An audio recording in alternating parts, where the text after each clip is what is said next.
Madam President, on October the 7th, Hamas terrorists crossed the border of Israel and committed atrocities, the full extent of which we are only just now coming to understand.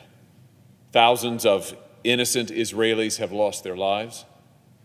Israeli babies were beheaded, literally beheaded, put into ovens, according to news reports.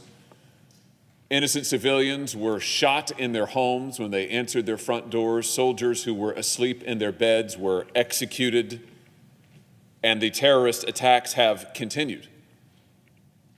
Amazingly, in the United States, even as this terrible attack was unfolding in Israel, in the United States, hundreds and thousands of students and others took to America's campuses to express solidarity not with innocent Israelis who had lost their lives, but with Hamas, and to voice support for the genocidal campaign that Hamas has sought to carry out and continues to advance and advocate even as we stand here today.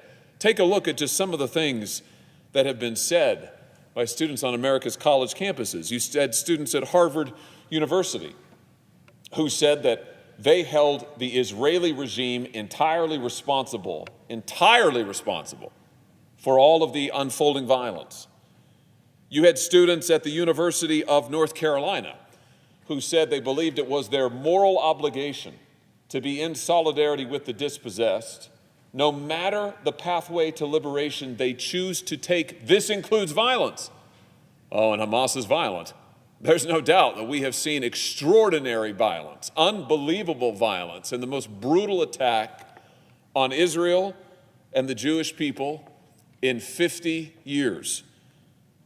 Students at New York University School of Law wrote that they expressed first and foremost their unwavering and absolute solidarity with Palestinians and their resistance against oppression toward liberation and self-determination. Israel, they said, Israel bears full responsibility for this tremendous loss of life. I could go on, and I'm happy to say that this body has unanimously condemned these statements, this pro-genocidal rhetoric by students in this country. I wish that it had stopped at rhetoric, but it hasn't. We've seen the assaults on Jewish students right on our campuses. We've seen Jews barricaded in university libraries, unable to leave, as pro-Hamas demonstrators shout and scream outside, calling for the destruction of Israel. We've seen Jewish students physically assaulted.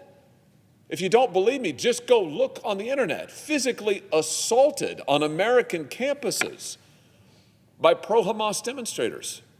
We've even seen it in high schools where students are chanting from the river to the sea, Palestine must be free. What's that mean? It's a call for the destruction of the state of Israel. It is a call for the execution of Jews in the Middle East, in this country, everywhere. That's the Hamas agenda. And so many Americans, including me, have been absolutely stunned to see so many students and others echoing these claims. And it's raised the question, Madam President, where's this coming from?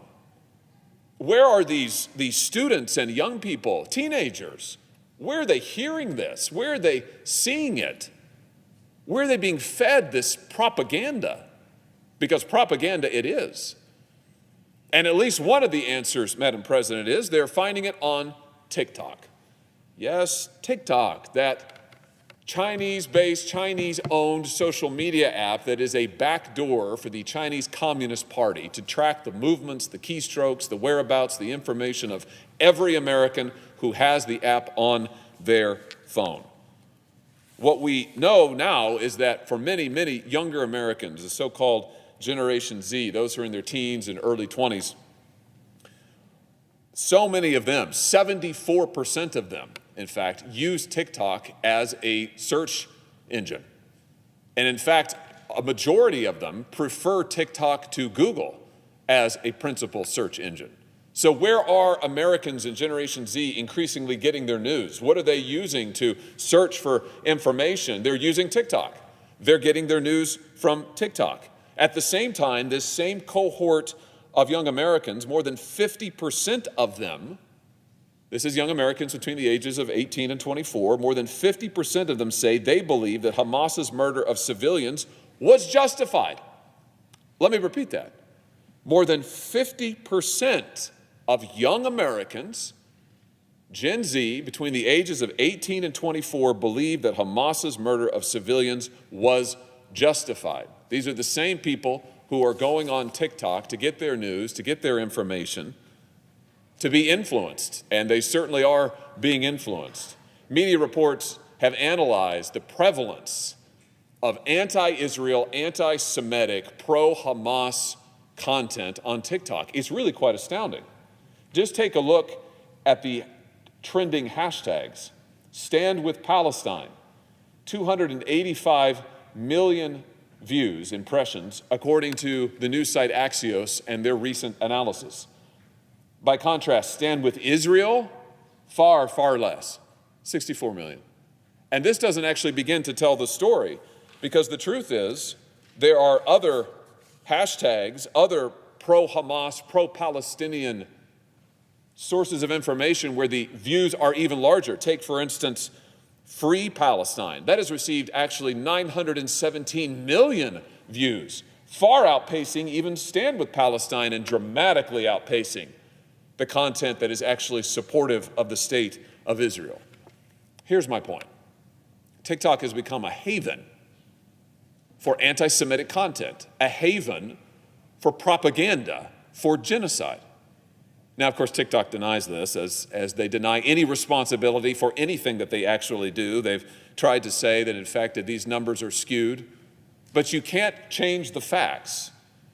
You can't deny the reality that their site is absolutely awash with this content. And we know that part of the problem, the danger of TikTok is it gives the Chinese Communist Party enormous influence to shape the news, the content, and the information of the folks who look at it. They've done this before. Back in 2019, the Chinese Communist Party used TikTok to suppress content that criticized the Chinese government over their oppression and enslavement of the Uyghurs in that country. Now, they have a pattern of using this application to try and shape the narrative in the way they want it shaped. And how they're shaping it now is pumping out the most virulent, toxic pro-Hamas propaganda. So, Madam President, the time has come to take another look at TikTok. But I'll just say this, as virulent and offensive as this content is, that is not a reason to ban them. The real reason to ban TikTok is that it is a spy app for the Chinese Communist government. Let's just look at what we have learned since I was last on this floor trying to pass legislation that would hold TikTok accountable and ban it from American phones. On the 24th of this year, the New York Times reported that driver's licenses, addresses, and photos, just to be clear, Americans' driver's licenses, addresses, and photos were accessed by TikTok engineers based in China. What's extraordinary about this is TikTok has told us over and over again that this was impossible. They've come to this Congress, they've testified before us and said this never happens. American data is absolutely sequestered. You can't access it in China. It's completely safe.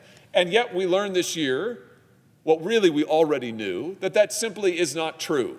Let's not forget, the law of China, the People's Republic of China, a dictatorship, their law requires all major corporations, including especially data corporations, to make information available upon request to the Chinese Communist Party. That means your data. That means our personal information. On May the 30th, Forbes magazine reported that TikTok creators, that means American users, financial information, social security numbers, were in fact being stored in China. We'd also been told this wasn't true. We'd been told by TikTok, no, Americans' data is always stored in America. Can't be accessed anywhere but America. There's a firewall between America and China. Not true. Not true. Americans who don't realize that their data is being tracked. They're just on there to make their videos, to put out their content, and what's happening? The Chinese government is able to access it. Their personal information is being stored not in this country, but in China, with full availability to the Chinese Communist Party. On November 1st, just a few days ago, Forbes further reported that a platform storing TikTok corporate secrets was inspected by the Chinese government. Of course it was. Chinese law requires it. It requires TikTok and its parent company ByteDance to make available all of this information to the Chinese government. Madam President, we have confronted dangers like this before from China. Huawei is a prime example. Huawei, another Chinese-based corporation, also subject to the laws of China requiring the sharing of personal information and data. And what did we do? We stood up a sanctions regime that sanctioned Huawei and prevented its use here in the United States. And we went further than that. We actually went to our allies and partners and said that we would not cooperate them and offer them security assistance. We're talking about other countries now. We would not cooperate with them or offer them security assistance unless they took Huawei out of their 5G networks. We should do the same with TikTok. We should protect the people of this nation. We should be honest with them about what TikTok actually does. And we should protect them from the relentless spying and surveillance by a foreign government. I want to be clear. I don't like a lot of what American big tech does. I doubt you'll find a harsher critic of big tech than I am in this chamber. But there's a big difference between an American company looking at Americans' data, accessing Americans' data, and a foreign government tracking Americans, building dossiers on Americans, and using it as a backdoor into the life of every American citizen who has that app on his or her phone. It is time to put an end to this, Madam President, and we've already voted to do it. We voted to strip TikTok off of every government device just 10 months ago.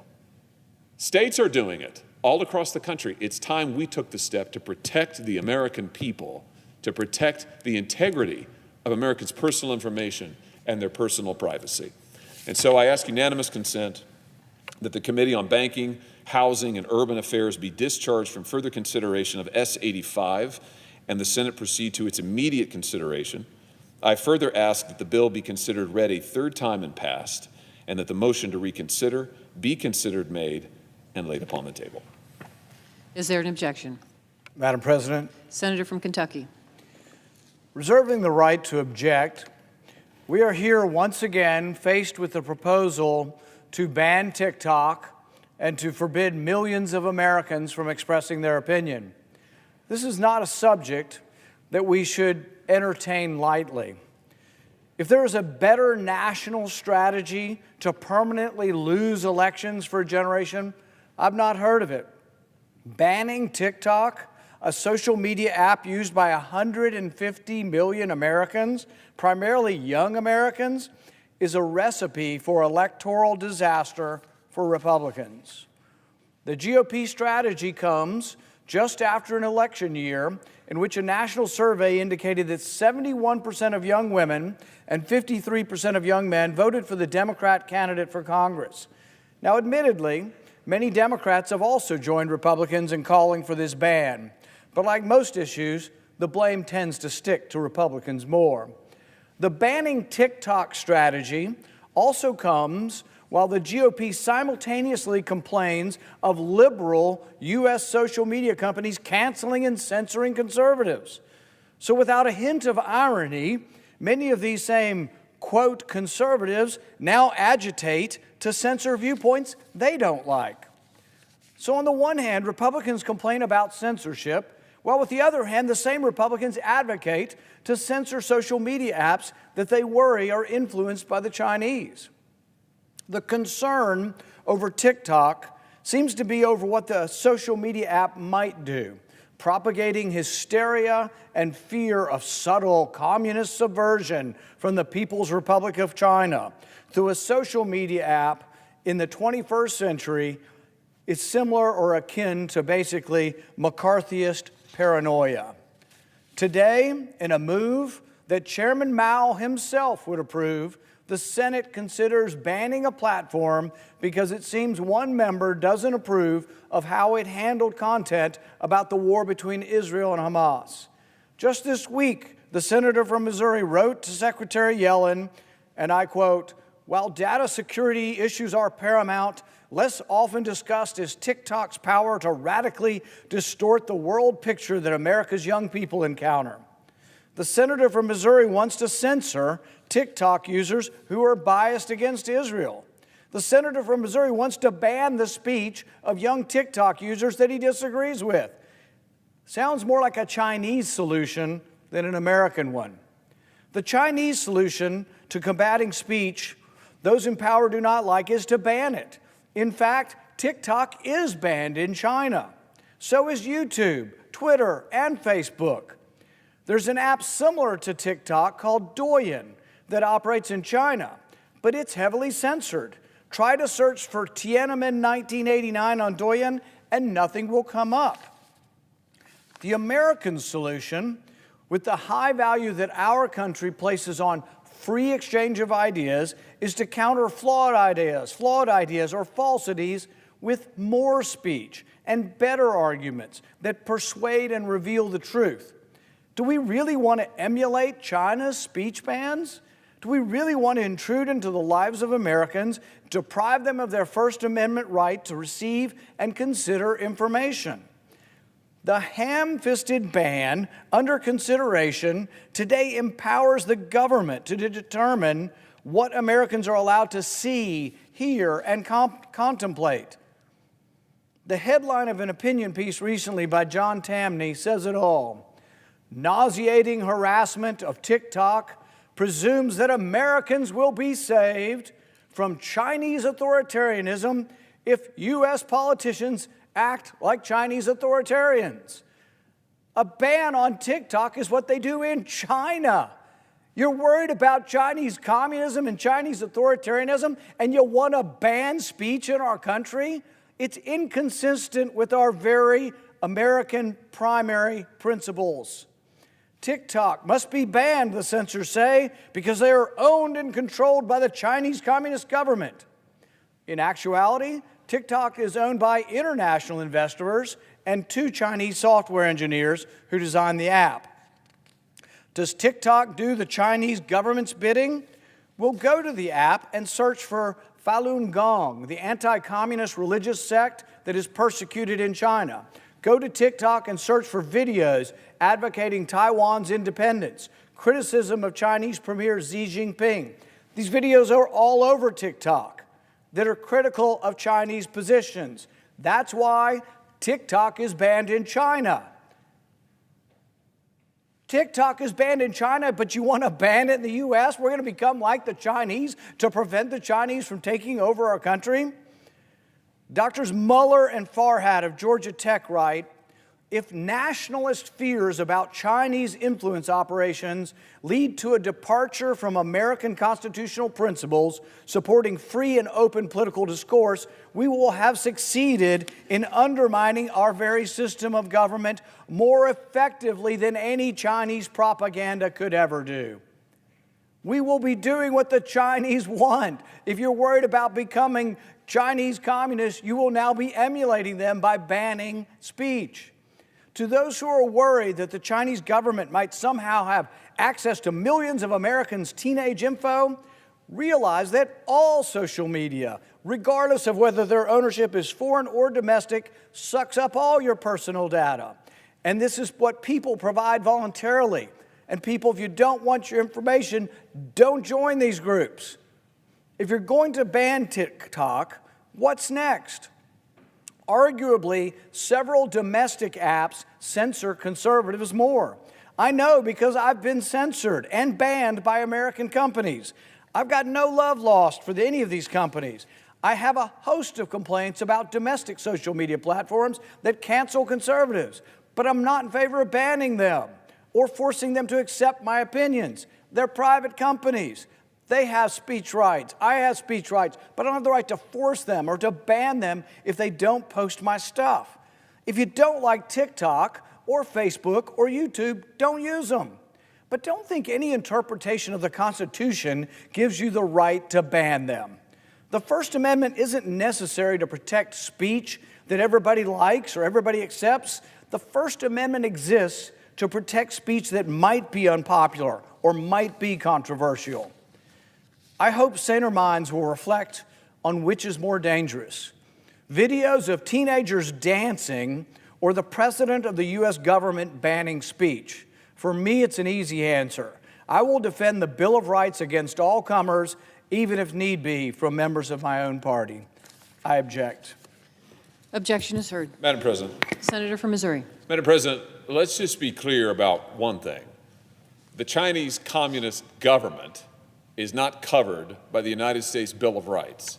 The Chinese Communist government does not have free speech rights. And we're not talking about free speech. We're not talking about speech at all. The sanctions that I'm proposing have nothing to do with speech. They have everything to do with spying, for the same reasons that we have banned Huawei in this country.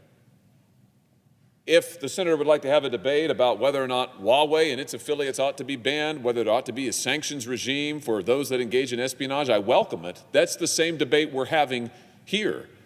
I just say this: if all of those teenagers and other creators from around the world who are putting all of the pro-genocidal Hamas content onto TikTok want to go do it on other platforms, be my guest. I'll be right here to criticize them and call them out for their moral atrocities wherever they do it. But the reason to ban TikTok in this country is that it is a spying apparatus of the Chinese Communist Party. The facts simply cannot be disputed. ByteDance is subject to the laws of China, which make American data available to, accessible to, upon request for Chinese corporations and the Chinese government.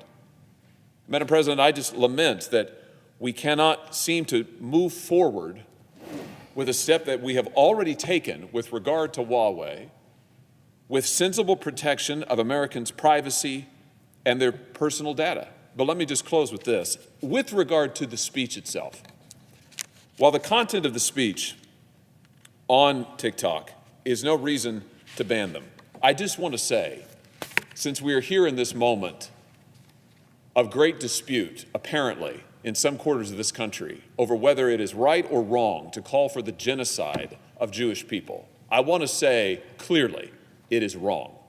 And I want to say to those creators who are pumping out this content on TikTok, you may have a First Amendment right to do so, but you don't really have moral standing.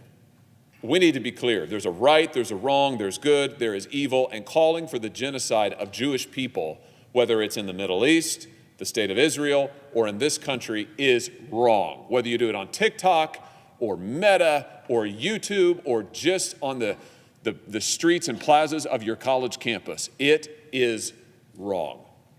And at this time, above all times, I think, Madam President, we need to stand and make that clear. I yield the floor. Madam President. Senator from Kentucky. The bill before us to ban TikTok is clearly an infringement of the First Amendment. It would ban 150 million people who regularly post on TikTok from expressing themselves.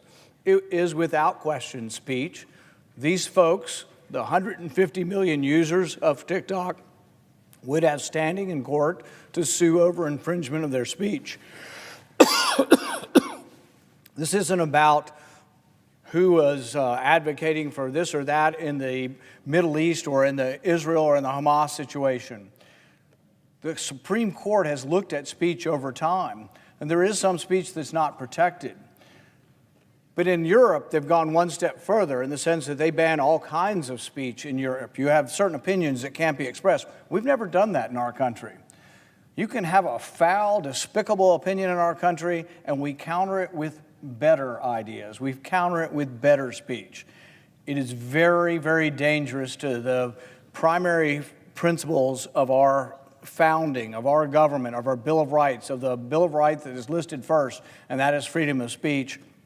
And my hope is that this will not be seen as a serious proposal and will be rejected.